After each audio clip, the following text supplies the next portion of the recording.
I love The Matrix. Isn't it a great story?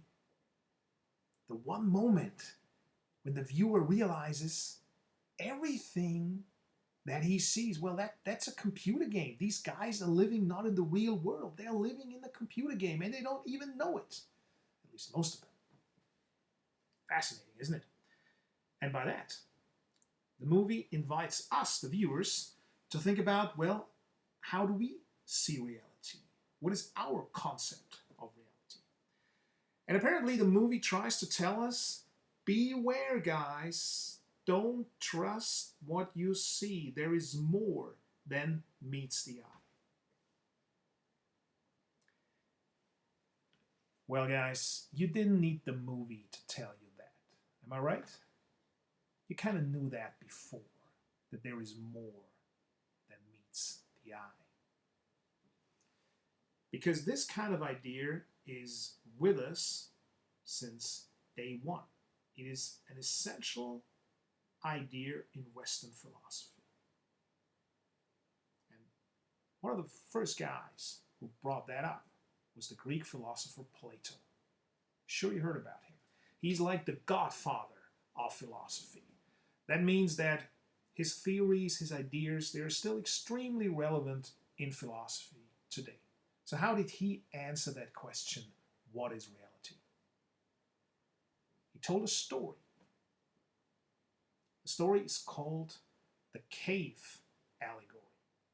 And it goes like this. There's some guys inside a cave. They're sitting inside the cave.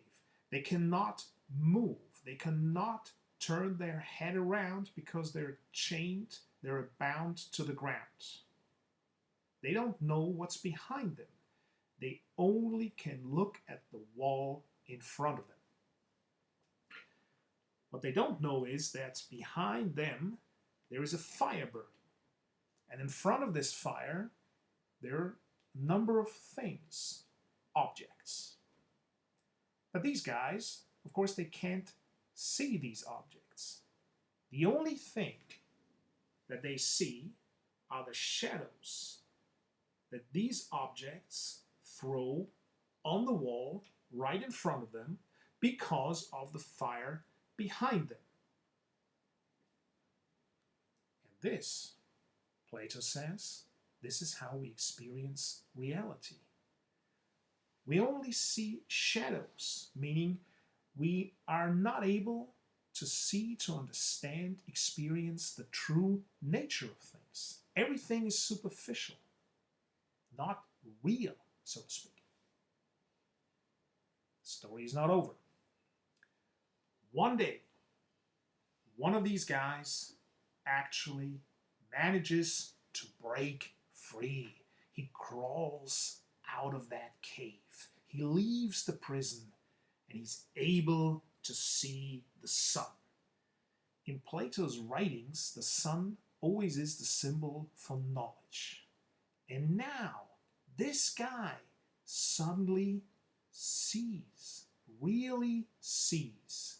He understands the nature of things. He finally knows the truth. The story is still not over, because now this guy is going back inside the cave again to free the other guys, to tell them the truth. How to think that they will react? Easy, isn't it? They will scream, "Come on, free me, undo my chains. I want to see the truth too."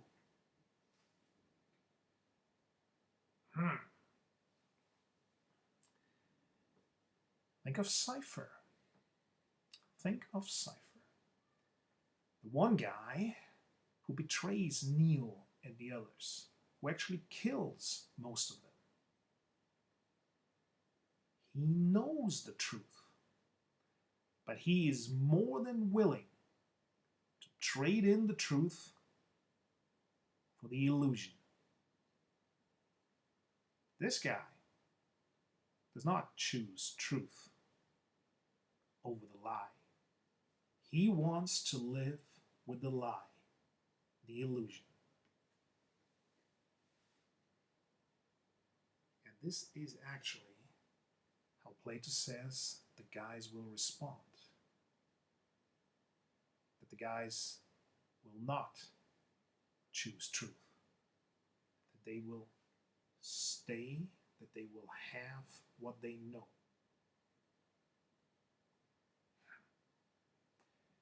A fascinating idea of human nature, isn't it?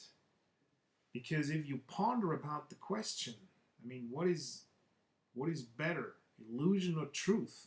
The gut reaction will say truth all the time. Plato does not believe that men tick, think, and accordingly act like that. He sees us differently.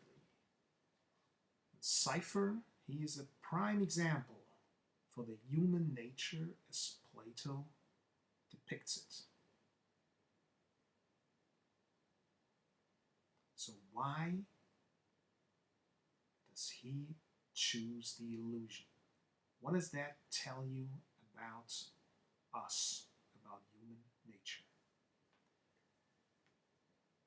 My answer to this next time. So stay tuned.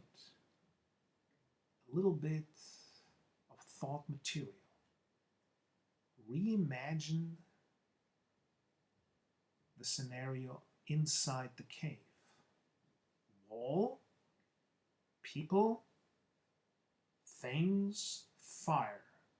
The shadows of these things on the wall.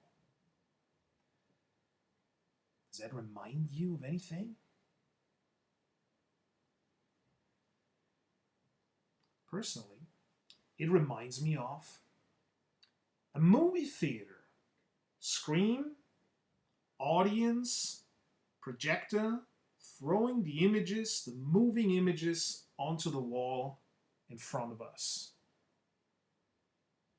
And I think now the circle closes because I started out this little lecture series by talking about how important stories are for us. And stories, among many things, they are illusions too. So I'll be back. Until then, you guys take care and be safe.